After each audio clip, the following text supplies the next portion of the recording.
Fabrício, deixa eu te apresentar antes aqui de te chamar. Eu falei já um pouquinho sobre o seu livro, e a gente vai falar não só sobre ele, mas principalmente sobre ele, claro. O Fabrício, gente, ele é carioca, criado na zona oeste do Rio de Janeiro, fulião e ritmista desde o berço, possui graduação em História pela Universidade Federal do Rio de Janeiro e mestrado profissional em ensino da História na Universidade Federal Rural do Rio. Concursado como professor de História no ciclo básico, atua como professor docente na Secretaria de Educação do Estado do Rio de Janeiro e é autor do livro Samba na Escola. Fabrício, boa noite para você. Muito obrigada por atender o meu convite aqui. Seja bem-vindo à Cultura Brasileira. Obrigado, Thalita. Eu que agradeço aí a oportunidade, é uma grande honra, né? Finalmente esse nosso encontro, ainda que virtual, aconteceu. Em bom momento, em bom momento. Fico feliz pelo convite, feliz em poder travar esse diálogo com você, esse debate com você. E bora trocar uma ideia, bora conversar. Sobre a provocação, eu sou rubro-negro, do Rio de Janeiro, então já está respondido. Flamenguista! Ninguém é perfeito, né? Tudo bem, não, ninguém. Você vê, eu sou vascaína, pô. Aqui no Rio eu sou palmeirense, né? Porque eu sou paulista. Mas aqui no Rio eu sou vascaína porque é isso, né? Palmeiras, Vasco, estamos tudo junto. Tem uma relação aí, é verdade. É isso aí, olha só, o Caio Cavalcante tá falando, Thalita, nosso Corinthians tá vacilando muito, cara. Corintiano adora vir me provocar, viu, Fabrício? Porque esse povo me conhece, sabe que eu sou palmeirense? E aí os corintianos vêm aqui e fazem todas essas provocações. Tá Importante. certo. Pois é isso aí. Bom, eu tava conversando aqui longamente, inclusive até me empolguei, ia fazer um giro de notícias antes de te chamar, vou fazer mais para o final.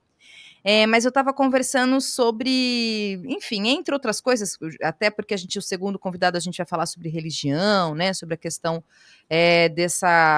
do neopentecostalismo e dos evangélicos, né, essa grande massa que tem crescido cada vez mais. E aí acabei emendando e falando um pouco sobre educação, né, sobre o que a gente tem travado aqui, digamos, dentro do campo da esquerda, de quem pensa realmente esse mundo mais justo, de fato, tolerante, né, que respeite ao menos as condições ali colocadas a partir da Constituição.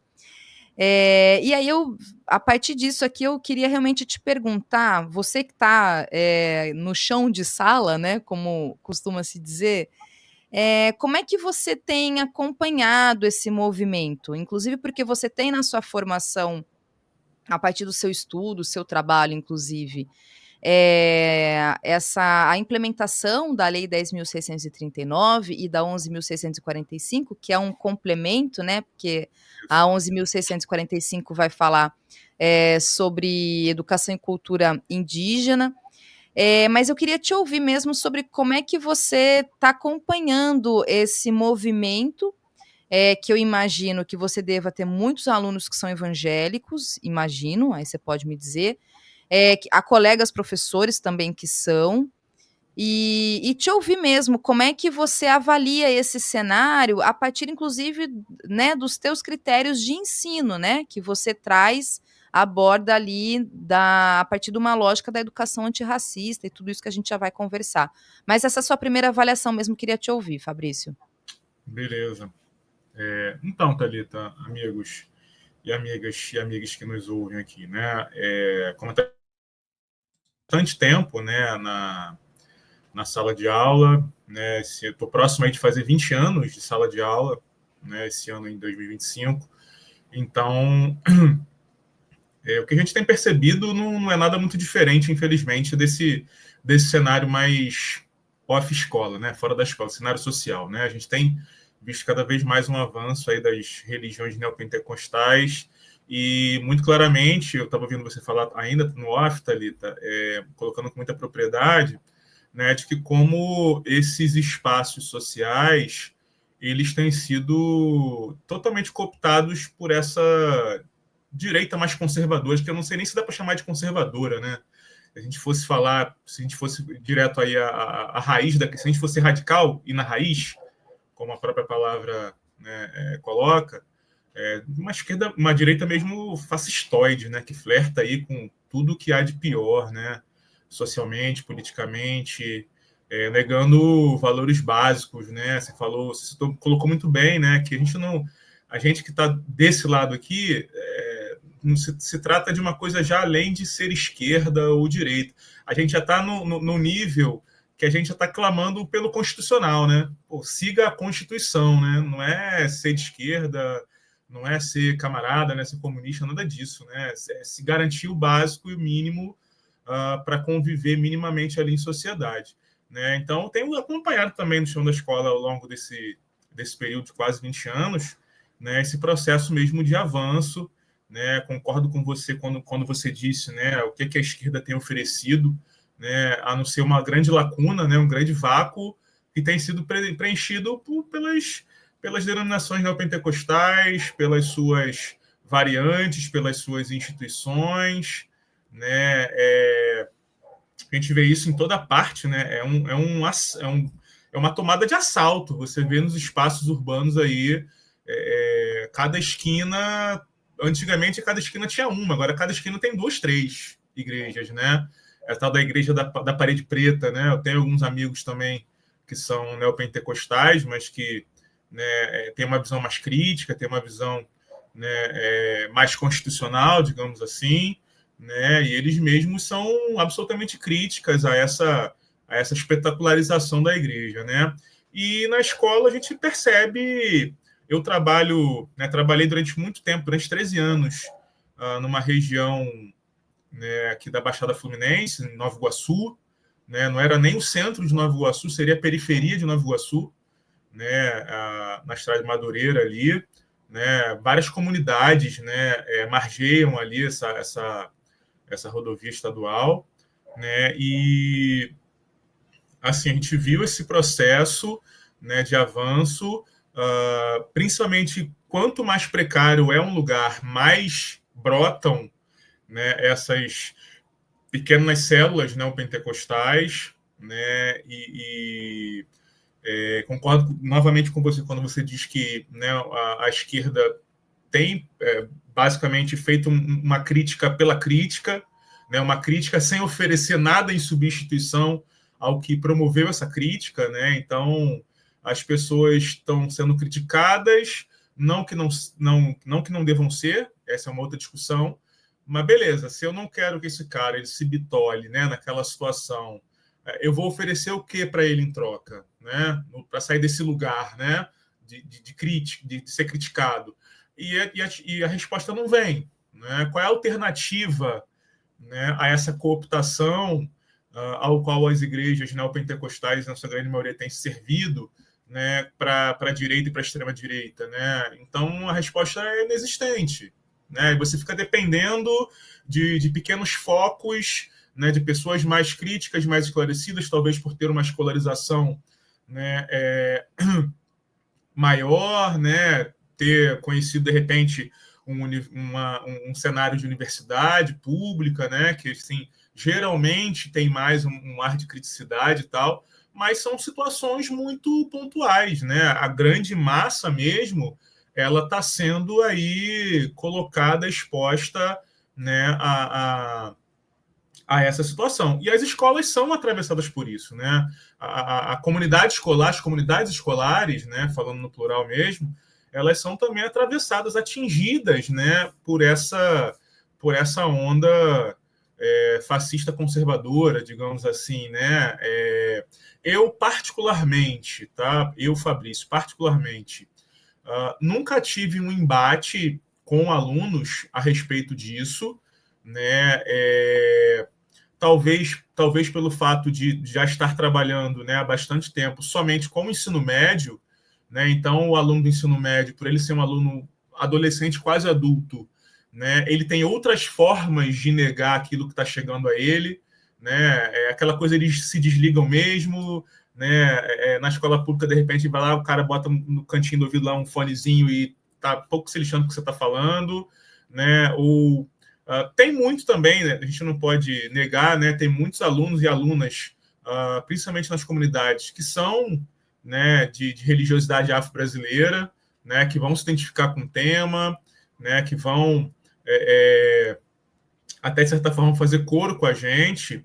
E aí, pegando também mais uma parte, né, para não me alongar muito, do que você falou, né, é necessário, mais do que fazer a denúncia, ou tão importante quanto fazer a denúncia, né, dessa questão que a gente está colocando, né, desse racismo, desse machismo que atuam junto com o capitalismo, né, no fortalecimento dessa ideologia da extrema-direita. Você colocou muito bem de que não é só mais uma questão de desigualdade ou de poder econômico, né? O que essa extrema-direita quer é a alma das pessoas, né? Não está só no campo do material, né? Eles têm, de fato, um projeto de poder, eles têm, de fato, um projeto de sociedade. O que esses caras querem é Gilead, né? Para quem pegou a referência, pegou, né? O que esses caras querem é isso, eles querem mais do que dinheiro, eles querem poder, né? Poder sobre corpos, né? Poder sobre pessoas, sobre mentes, né? Então, existe, de fato, uma ofensiva, né? Existe uma guerra sendo travada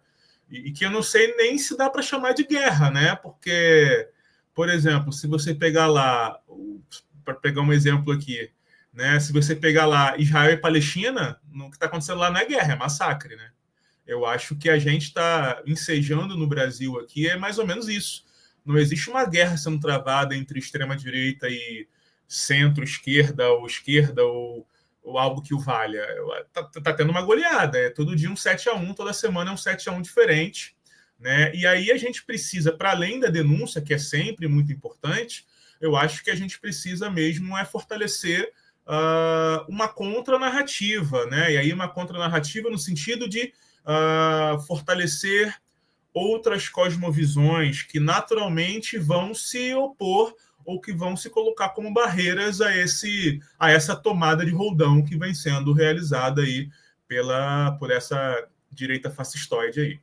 E é isso. Então, eu acho que a escola é um local importante nessa disputa, né? Disputar corações e mentes, né? Disputar imaginário, disputar cosmovisões, né? E o meu livro vem nessa perspectiva, né, de fortalecer narrativas outras, né, que não o discurso branco, heterossexual, machista, nesse sentido, trazer outras Eurocêntrico. lógicas, trazer outras visões, outros discursos, né, que vão justamente na direção oposta a esse massacre que está sendo colocado aí. E aí, quando você pensa na educação antirracista, você tem, digamos, ela é implementada de maneira bem-sucedida? Em alguma medida, pelo menos, né? 100% bem-sucedida, é claro que a gente sabe que é um desafio, mas dentro da sua experiência, né, e a partir dos teus parâmetros todos, você consegue fazer essa discussão com os seus alunos, por exemplo? Olhar e a partir daí a gente acho que até pode entrar no seu livro, até mostrei aqui, né, que você faz um longo debate sobre a questão da Lei 10.639, de todo o processo político mesmo, de se pensar a educação antirracista, e lá no final, inclusive, você faz alguns desafios, né? Promove ali alguns exercícios a partir de algumas letras de alguns sambas enredos. Queria falar mais sobre isso mais para né, uma segunda parte da nossa conversa, mas agora eu realmente queria entender se, de fato, você vê uma viabilidade no teu trabalho mesmo, no dia a dia, no cotidiano ali na sala de aula. Legal. Assim, como você muito bem colocou, né, existem muitos desafios. Né? A Lei 10.139, depois complementada pela 11.645 de 2005, que vai também né, completar com a questão indígena. Os desafios são muitos e, primeiro, porque assim, a gente fez, né, ano retrasado, 20 anos da implementação da lei. Né? Mas, assim, o que eu percebo é que isso ainda é tratado como acessório, né? Infelizmente, a gente tem uma péssima cultura no Brasil, onde as pessoas, né, entre aspas, escolhem que leis elas querem utilizar e que leis não querem utilizar, né? Ou aplicar, cobrar, enfim, fiscalizar a forma que seja, né? Então, assim, sendo bem honesto, né, nas escolas, pelo menos por onde eu passei, né, essa questão fica basicamente a cargo dos professores de história.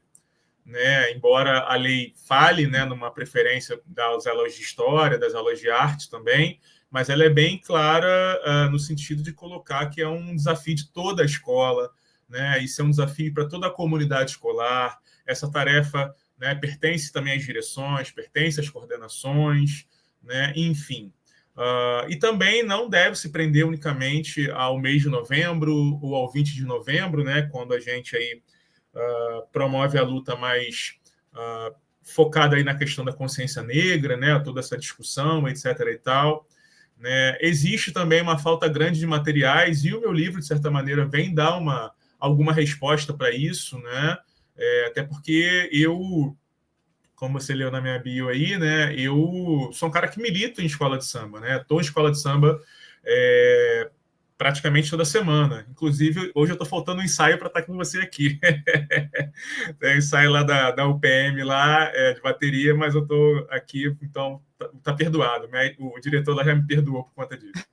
É Pô, te importante estar aqui agradeço, pelo também. amor de Deus, não avisa o Porque, diretor lá, o diretor de não, bateria, que é por um bom para motivo. uma ótima causa. É porque a gente tem Sim. a feijoada de São Jorge, né?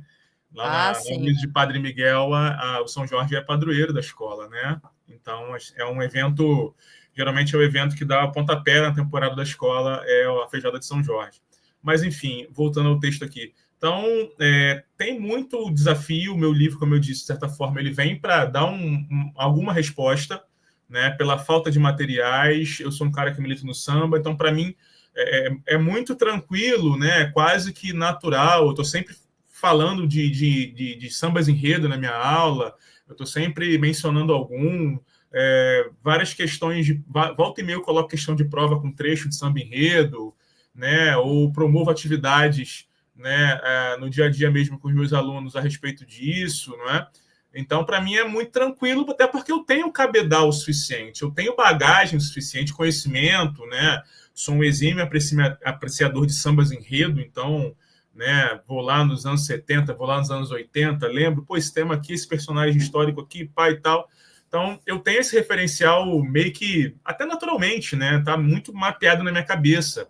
Mas tem muitos colegas que não, né? O professor de história ele não é obrigado a conhecer, né, esse mundo, não é? Então, o meu livro ele se insere nessa perspectiva, né? Então, assim, eu falo com os meus alunos, a gente tem essas iniciativas, mas eu penso que, né, a gente está apenas arranhando a superfície, né? Principalmente porque carece de mais materiais, carece de fiscalização, carece também, não vamos ser ingênuos aqui, de boa vontade, né, das pessoas fazerem cumprir essa lei, né, que, como eu disse, não é exclusividade dos professores de História e de Arte. Na verdade, é concernente a todos os corpos docentes de todas as escolas. Né, e é aquilo que eu digo sempre aos meus alunos. Lei a gente não faz opção, lei a gente cumpre. Não tem, é mandatório, não é opcional. Né, então,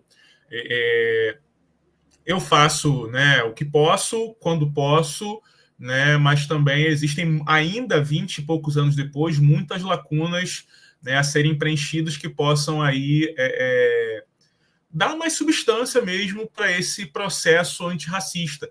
Felizmente hoje, né, a gente tem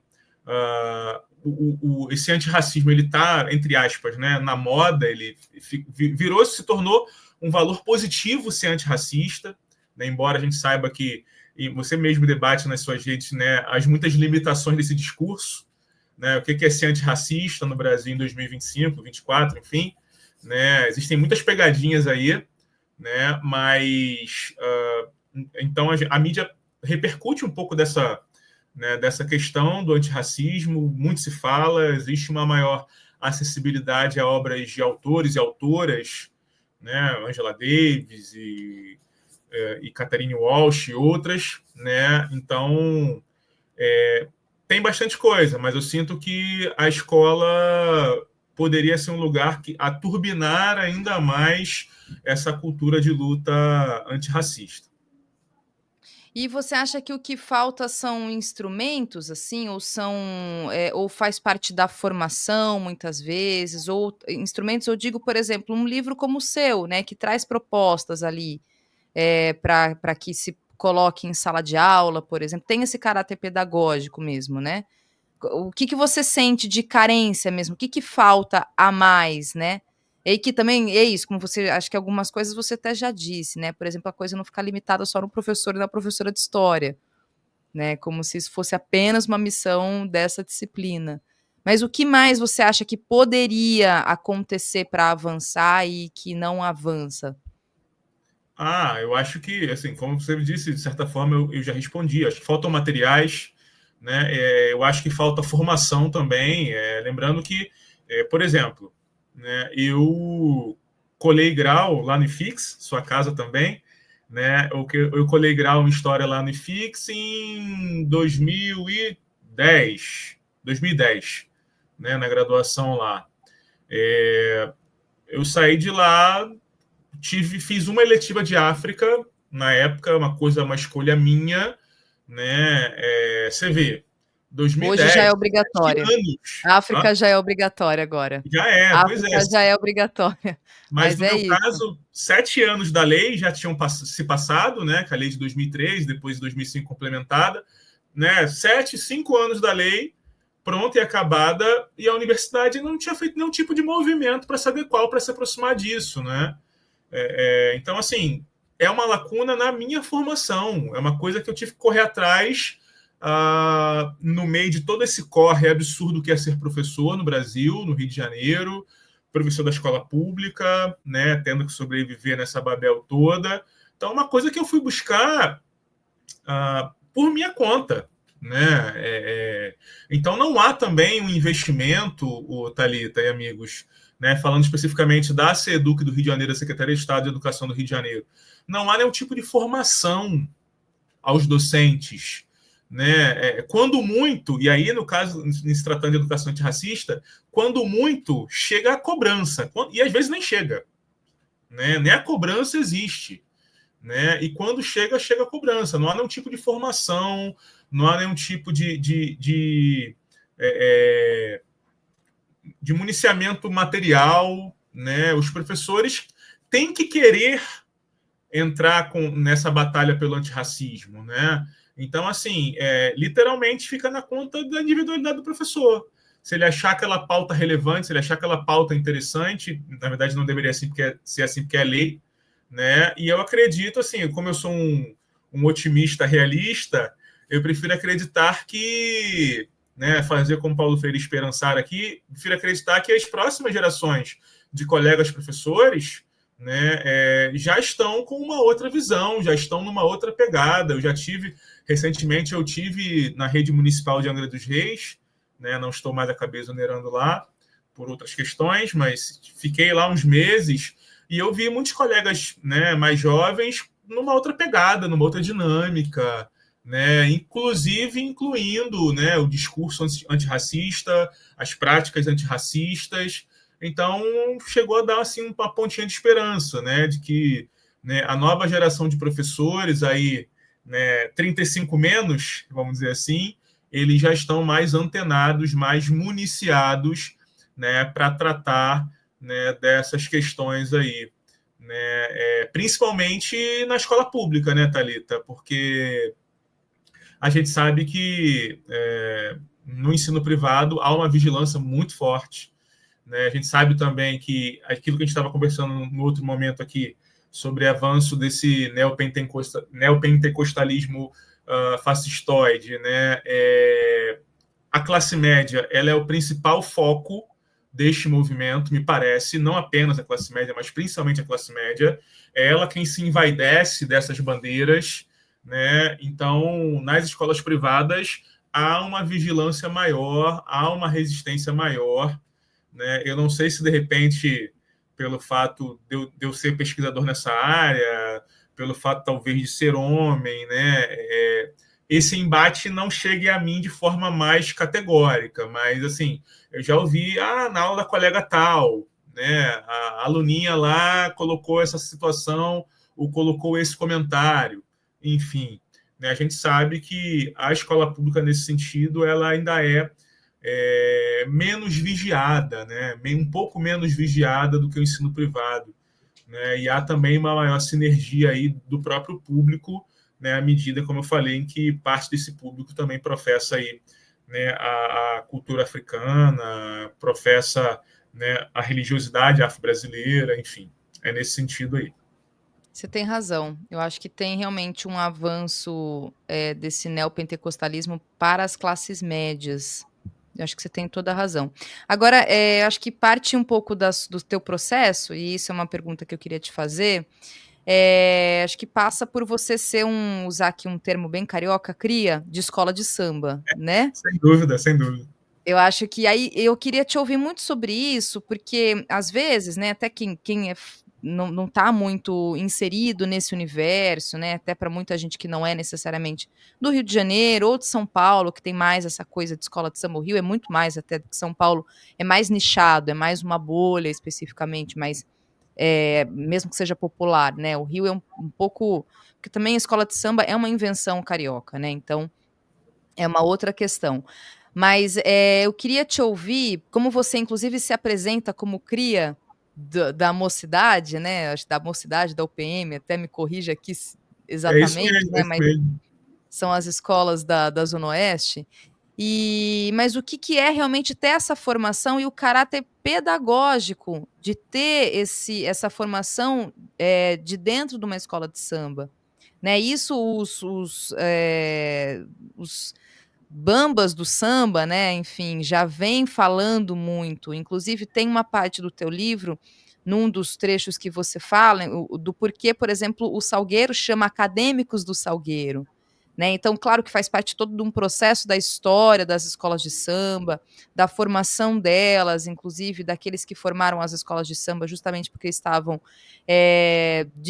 porque foram distanciados desse processo, digamos, acadêmico, né. Mas a escola de samba ela tem essa formação, tem esse caráter pedagógico.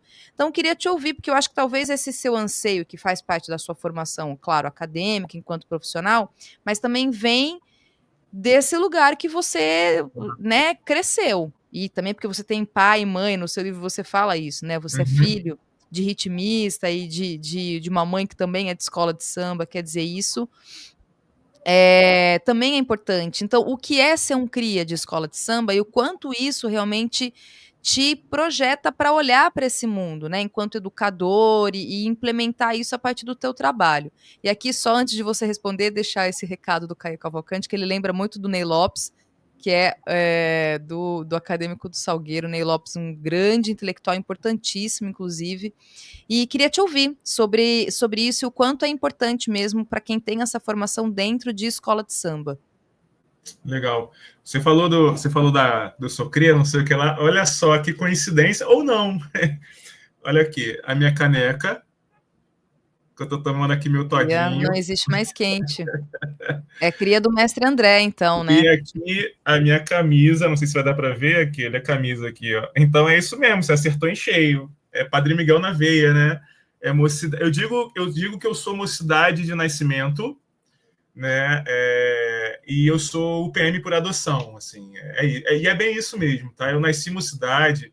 Eu estava hoje foi um dia meio agitado aqui por aqui. Eu estava mais cedo dando uma palestra numa escola, né? Para uma escola inteira, né? Desde o sexto até o ensino médio, estava falando com a molecadinha lá. Eles têm um projeto lá sobre escrita, autores e tal. E aí eles recebi o convite da escola e fui atender. A escola fica em Padre Miguel, olha que coincidência boa, né? Que eu não nasci em Padre Miguel, nasci em Campo Grande, que é um bairro próximo, que não é do Rio, mas eu fui criado em Padre Miguel, vivi 30 anos em Padre Miguel, então é o meu lugar, é onde eu me identifico, é onde eu conheço tudo como se fosse a palma da minha mão, né?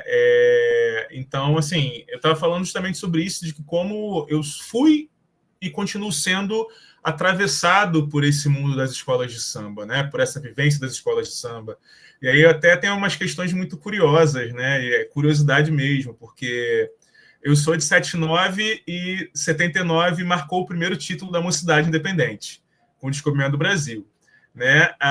Uma outra lembrança, uma outra questão muito curiosa relacionada a isso é que a minha lembrança remota mais antiga de criança é justamente do meu pai saindo com aquela roupa de robô dourado em 85, quase de manhã, para ir desfilar na Mocidade no Ziriguidum 2001. Né? Eu tenho exatamente a cena na minha memória até hoje, registrada. Né? Enfim, então são questões aí que fazem parte da minha formação. Né? E, sem dúvida nenhuma, essa minha militância, né? Essa minha existência, né? O fato de eu ser cria, como você muito bem colocou, de uma escola de samba, é que me levou à pesquisa que eu realizo hoje. Né? Na verdade, eu estava conversando com os meninos lá hoje, eu disse o seguinte: quando eu entrei para o Prof. História, né, que é esse programa aí, onde eu obtive meu grau de mestre, né, ensino de História, eu fiz um debate comigo mesmo aqui e disse para mim o seguinte, em dado momento da trajetória. Eu falei, cara, olha só, você está aqui, né, mestrado, superou as expectativas, né, enfim, agora você vai falar sobre o que você é, sobre o que você gosta, sobre aquilo que te afeta, sobre sobre o lugar onde estão os seus afetos. Né? Você não está mais na graduação que você vai fazer a pesquisa que o teu orientador quer que você faça, né? A Thalita sabe bem o que eu estou falando, né? Você não vai fazer a pesquisa que você consegue fazer. Agora você vai falar sobre o que você quer falar. Qual é o teu recado para o mundo, negão? Essa foi a questão que eu me coloquei. Qual é o teu recado para o mundo? O que você vai deixar espalhado por aí? Né? Para as pessoas verem, para as pessoas lerem, para as pessoas ouvirem, né? Você falar. E eu falei, eu quero falar sobre escola de samba. Né? O que essa escola de samba tem, o que é a escola de samba, né? No contexto social. Né? E aí, pensando na sala de aula, que é o meu outro mundo, né? E aí unindo o pessoal com o profissional, né? Qual é o papel, qual é a sinergia que existe entre essas duas escolas, a escola de samba, né, e a escola básica, né, a escola tradicional, digamos assim, não é? A escola da educação básica. Então, eu fui atrás disso, atrás dessa costura. Né? E aí, obviamente, como você muito bem colocou, eu me debrucei sobre a história das escolas de samba, né, essas instituições aí, algumas já centenárias ou quase centenárias, né, várias delas aí com seus 50 anos, 60, 70 anos, Portela acabou de fazer 100 anos, né? A Mangueira se aproximando disso também, Unidos da Tijuca, né? São instituições, né? Sesc centenárias no mínimo, né? Que nasceram justamente dessa necessidade de inclusão dessa população negra periférica, marginalizada, que foi muito perseguida no início da Primeira República, que não tinham espaço para se congraçar, para serem, né, além daquele papel de ex-escravizados e agora na condição de mão de obra precarizada ao qual estavam impostos. Né? Então, os caras precisavam, os homens e mulheres precisavam ser mais do que aquilo. Né? Precisavam, eu usei essa expressão hoje num podcast que eu gravei também, né? Eles precisavam reexistir. Né? Que é existir novamente, ou existir numa outra dimensão, que não era simplesmente aquilo que a branquitude os impunha, né? Que é de ex-escravizados, de ex-coisas semoventes. Né? Então, eles criaram, né, esses espaços aí para mostrar que eles produziam coisas além do que o capitalismo exigia. Produziam dança, produziam saberes, produziam fundamentos, produziam cultura, produziam tradição, honravam suas ancestralidades. Então, a escola de samba, né, ela é multidisciplinar na sua essência. Né? Ela vem trazer ali a música, a dança, o bailado, o giro. Né? E o que eu acho que é o mais importante, que por vezes passa batido, né, nessas análises quando a gente fala sobre escola de samba, né, de uma forma geral, Thalita e amigos, que é pensar que um dos maiores aprendizados que as escolas de samba trouxeram e trazem para a gente, e sobretudo nos dias de hoje, né, desse avanço neoliberal, né, cada vez mais voraz, é que as escolas de samba elas só existem em comunidade. essa palavra comunidade que está no pé, está na raiz de qualquer escola de samba, eu acho que esse é o grande legado que as escolas de samba, né, têm para a gente hoje. É o grande aprendizado que as escolas de samba têm para a gente hoje. De que, porra, bicho, se tu quer fazer um negócio bonito pra caramba, que chama a atenção do mundo inteiro, né, e que é consagrado, você precisa de muita gente. Você precisa de 3.000 pessoas, de 5.000 pessoas, fora aquelas 500, 300 que estão no barracão fazendo, né? Então, assim, eu acho que o principal, né, principal aprendizado que as escolas de samba trazem para a gente é isso, é de que a gente precisa cada vez mais se acercar das pessoas que acreditam nas mesmas coisas que nós. A gente precisa cada vez mais estar segurando a mão do outro, estar colocando a mão no ombro um do outro, se aproximando, né? Porque é a comunidade, né? É a força da comunidade.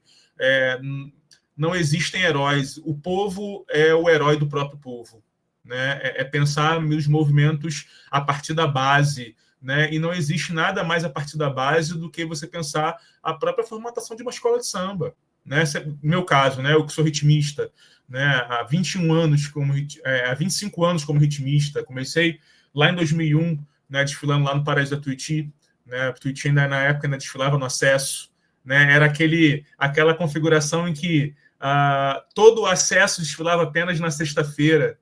Minto, desfilava apenas no sábado, né? Eram quase 20 escolas apenas num dia, né? Começava 6 da tarde e acabava 9 da manhã, né? Então, assim, 25 anos de bateria, tempo suficiente para perceber que a bateria é um microcosmo, não existe nada mais de base, né, de comunidade do que uma bateria. Você pega ali a molecadinha ali, vai ensinando e passando os saberes, e o gringo vem para cá e fica louco. Como assim? São 320 tocando, sabendo através de sinais, mas são profissionais, né? Não, ninguém aqui é profissional, moço. Aqui a gente se reúne aqui durante 6, 7 meses, 8 meses do ano para ensaiar. E como é que é o ensaio de escola de samba? Tem partitura? Não. Para quem não sabe de bateria, eu vou explicar como é que é. Sabe como é que é, Thalita? Não, conta. É tudo na base do papapá, do popopô. É assim que a gente ensina mesmo. Ó, aqui é paragatatundum, papapá, papapá. É do papapá mesmo, sem sacanagem, sem brincadeira. Aquilo tudo que vocês veem na avenida é assim que a gente conversa na hora do ensaio. Olha só, tem um pá a mais aí, hein? É um papapá, não é papapá, não. E a gente vai conversando e vai ensaiando e vai fazendo na base do papapá, do popopô, e a coisa anda, Que né? incrível, Então, Lu. de fato um movimento comunitário e as escolas de samba, elas vêm com essa proposta, né? O próprio nome, né, como eu cito no livro, inclusive, né, de escola, tem a ver também com a necessidade de negociação que as escolas de samba, né, têm que realizar para poder existir enquanto grupos, enquanto agremiações, enquanto espaço, né, de sociabilidade, de afeto da população negra marginalizada do Rio de Janeiro, né? Eu não conheço a situação de São Paulo, mas eu imagino que não seja nada muito diferente também, né? Então, negociar desde sempre, negociar, né? É isso aí, isso aí, certinho, Wesley. A proposta é sempre essa, né? Mas então, se vem obrigados a negociar, tem que ceder, né? A própria ideia de escola de samba, né, tem aí uma clara intenção de positivar aquele agrupamento de pretos, né, potencialmente perigosos, e a gente está falando do contexto lá dos anos 30 da Primeira República, né? Então, a questão do samba como vadiagem, né? Aquela coisa, toda aquela vigilância policial, né, sobre os lundus, sobre os encontros, né, sobre os terreiros, né? Eu estava falando com os meninos hoje sobre aquele samba que ficou muito famoso na voz do Zeca Pagodinho e outros intérpretes, que é o Delegado Chico Palha, né? Delegado Chico Palha, ele não prendia, ele só batia, né? Quebrava os instrumentos, xingava as pretas, etc. Acabava com o samba da rapaziada. Então, essa própria denominação de escola, né, tem claramente o objetivo aí de mostrar, olha só, somos cidadãos de bem. Estamos aqui numa escola, para as pessoas aprenderem, né? E além dessa questão da disciplina, da escola, né? Você tem uma preocupação nesses primeiros tempos muito grande com a questão da indumentária, né?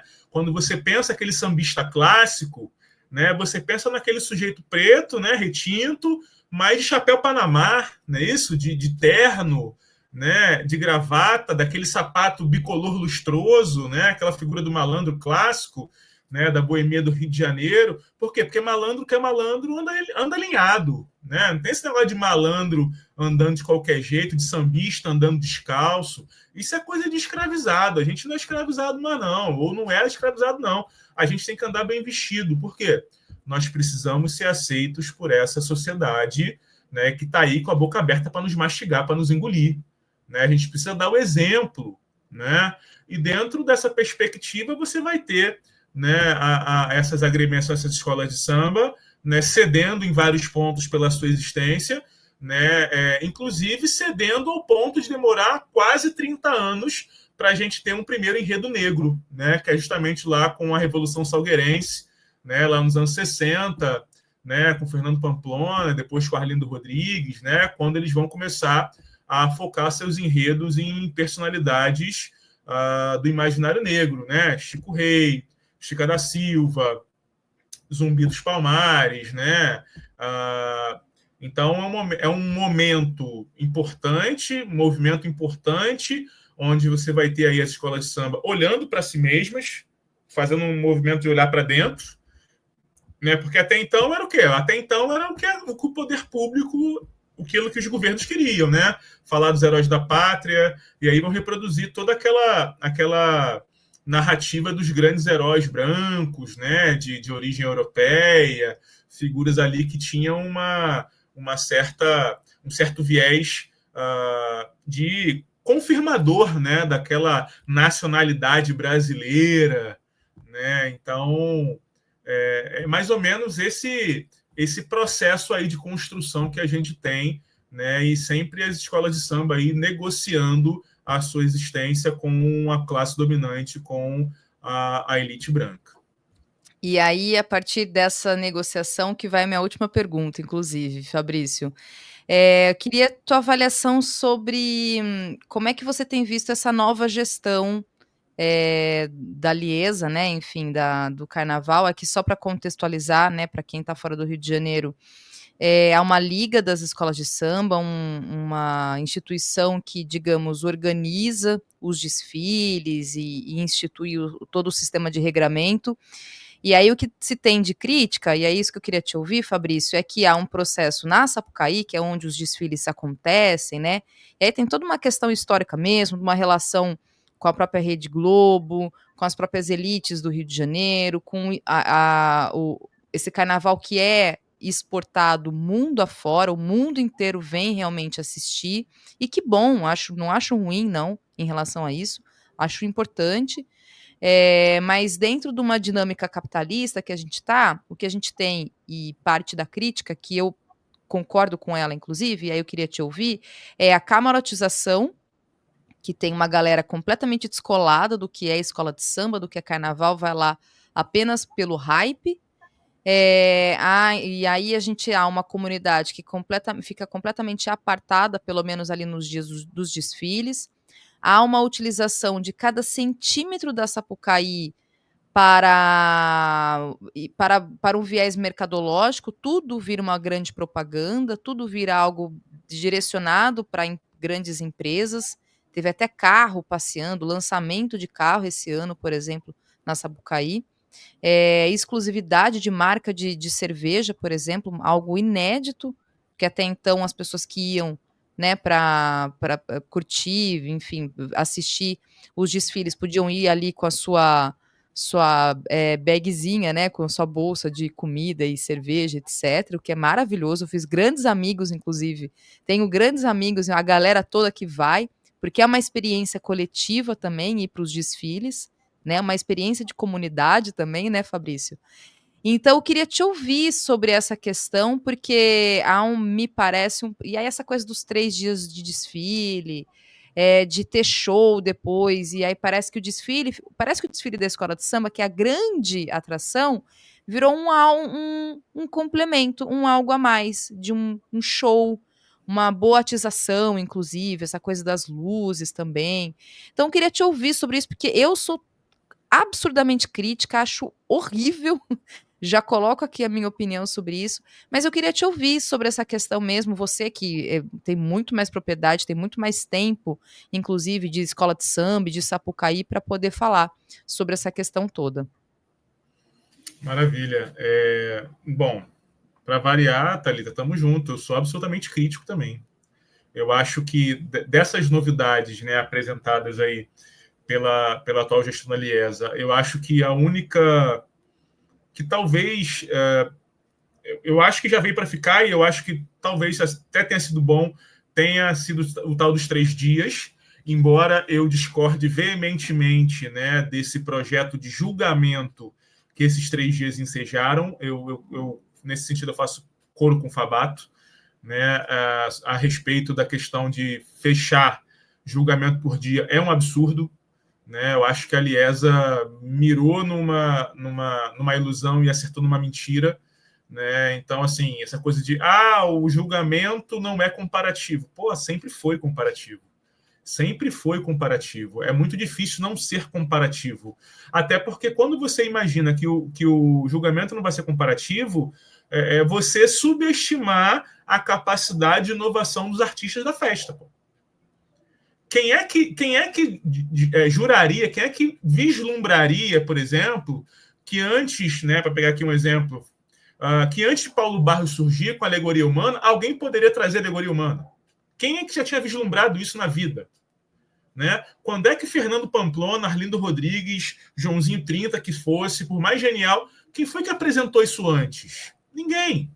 Você entende? Então, assim, eu acho muito maluco esse lance de o julgamento não é comparativo. É claro que é comparativo, deve ser comparativo.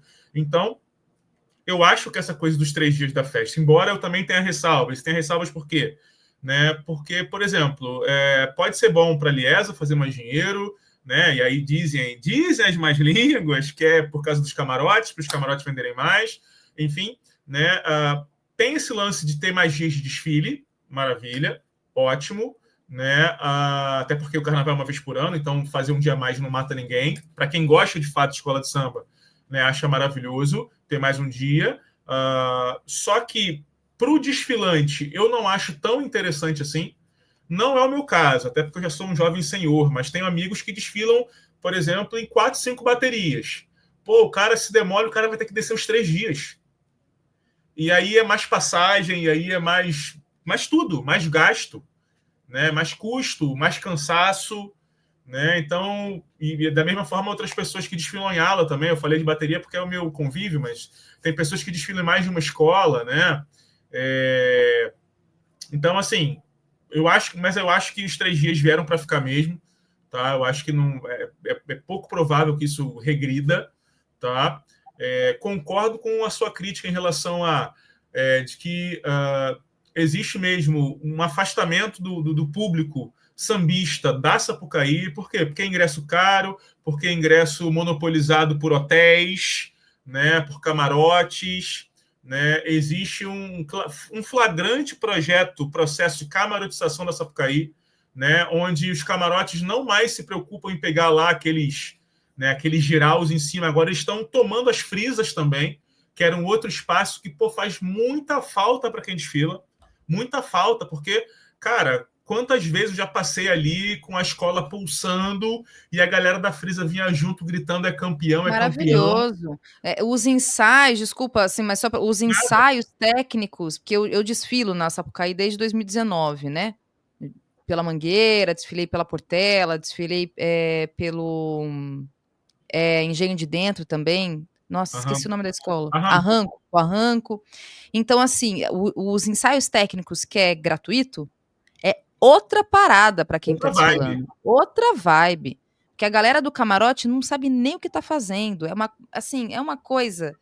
É deprimente, para falar o mínimo, sabe, Fabrício? Eu acho lamentável mesmo, assim. E tudo para pensar em dinheiro, em grana, me parece. É tudo pensar em mercado, sabe? Essa ideia. Eu brinco, né? Eu falo: olha, o presidente da Liesa podia comprar uma boate lá na Barra, e, entendeu? E faz lá a festa dele. Que saco, de verdade, isso é algo que me irrita muito, assim. Então, é isso, né, acho que a gente está concordando aqui mesmo com Sem todas dúvida, essas questões, né. sem dúvida. Né, os camarotes eles engoliram boa parte das frisas, né, que é uma coisa que nos faz muita falta. Eu particularmente gostava muito tanto de assistir na frisa quanto, né, de sentir o calor ali da frisa, né? Porque para quem não tem muita noção do que é essa Sapucaí, a frisa é um corredor ali que cerca a pista, né? Então é o público mais próximo do desfile, porque você tem lá as arquibancadas lá em cima que vibram, que se emocionam, que agitam bandeiras, que fazem a festa dela.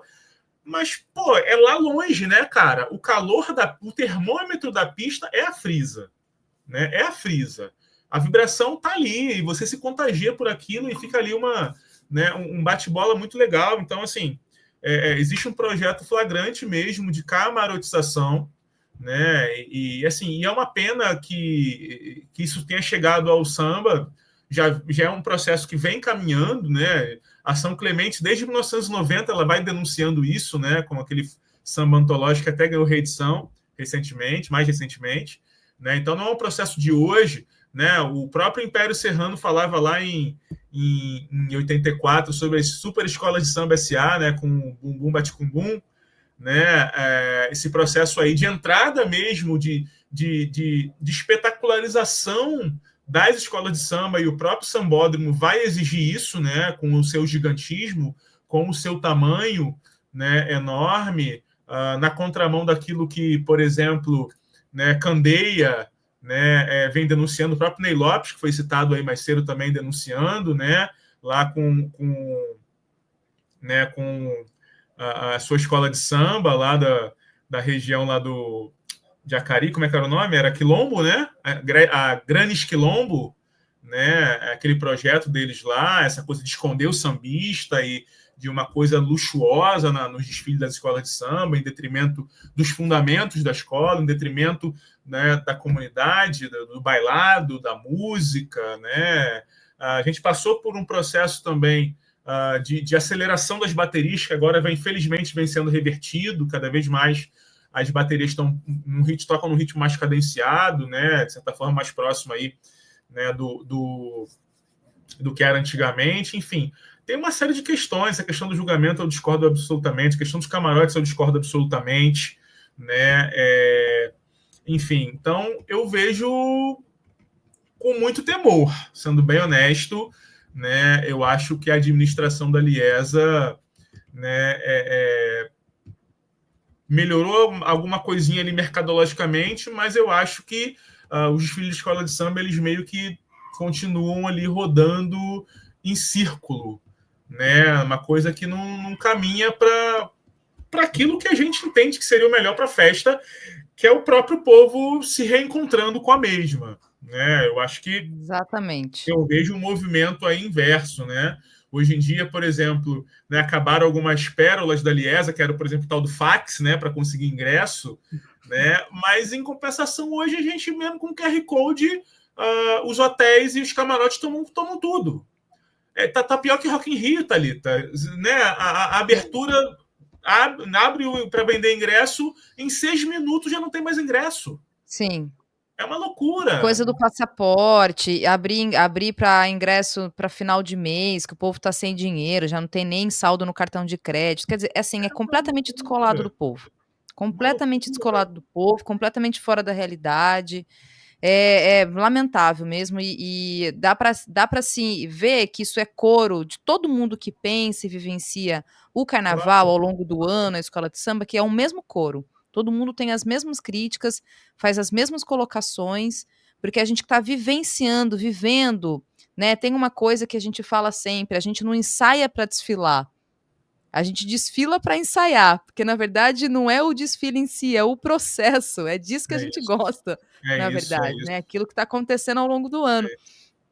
Mas, lamentavelmente, é um tentáculo capitalista aí, né, Sim, personificado nessa gestão atual da Liesa e que olha apenas por esse viés, apenas pensando em grana, em dinheiro, em ter aquilo como sabe, o kit turismo de Rio de Janeiro para vender para gringo e para rico?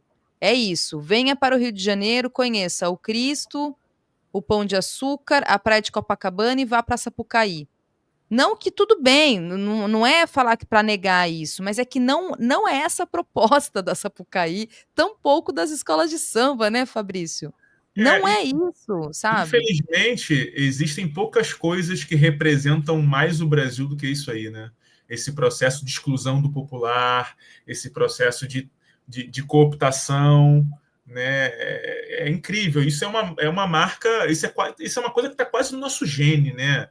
A própria cidade, eu pego lá, por exemplo, entrando um pouquinho na história, o próprio início da República no Brasil, você tem a questão do bota abaixo, né? O que é isso, né? É a criação de uma cidade bonita, né? É uma criação de uma cidade espetáculo, cartão postal que deveria servir de espelho para fora e também para dentro, para que outras capitais fossem algo próximo, né? Mas a que custo? A custo da população, a custo da exclusão do pobre, né? Uma cidade que a preocupação não é ser funcional, né? Tem que caber no cartão postal, tem que ser bonito para gringo ver, né? Para gringo visitar aquele quadrilátero ali, né? Infelizmente, poucas coisas falam mais sobre nós do que essa situação que, inclusive, chegou às escolas de samba. Fabrício, onde compra? Dá para comprar só para a gente falar aqui para nossa audiência? Ah, sim, estou com o meu aqui também. Ah lá. É muito Então, bom, viu, Thalita, gente, esse livro. obrigado, obrigado. Então, Thalita, a gente está, né, esse livro, né, ele saiu lá pelo selo editorial do Carnavalize, né? Tá aqui o Isso Carnavalize aí. aqui, lá do Léo Antan, né? O Carnavalize é uma mídia especializada em carnaval, né? E eles têm um selo editorial, né? Onde eles publicam, né?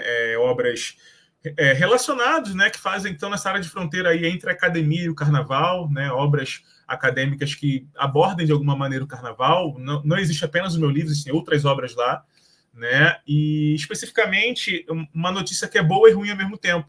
O meu livro está esgotado no momento, né? Ele está esgotado. A gente fez uma primeira tiragem aí com mais ou menos 500 cópias e felizmente vendeu bastante, né? E como a gente é independente, pequenininho, né, num selo também pequeno, a gente está na luta para conseguir uma nova tiragem, né? Eu tenho falado com o Léo recentemente, né? E ele me prometeu que tem uma nova tiragem no forno. Então, assim, você consegue adquirir esse livro na lojinha do Carnavalize, né? Tem lá o site www.carnavalize.com.br, eu acho. Se não me falha a Coloquei o memória, é isso. Instagram aqui, gente, para vocês, olha Isso. só. Obrigado, Thalita. E lá nas mídias do Carnavalize tem uma lojinha virtual, né, onde eles vendem um monte de coisa relacionada a carnaval. Dá para comprar online sim, Mônica, com certeza.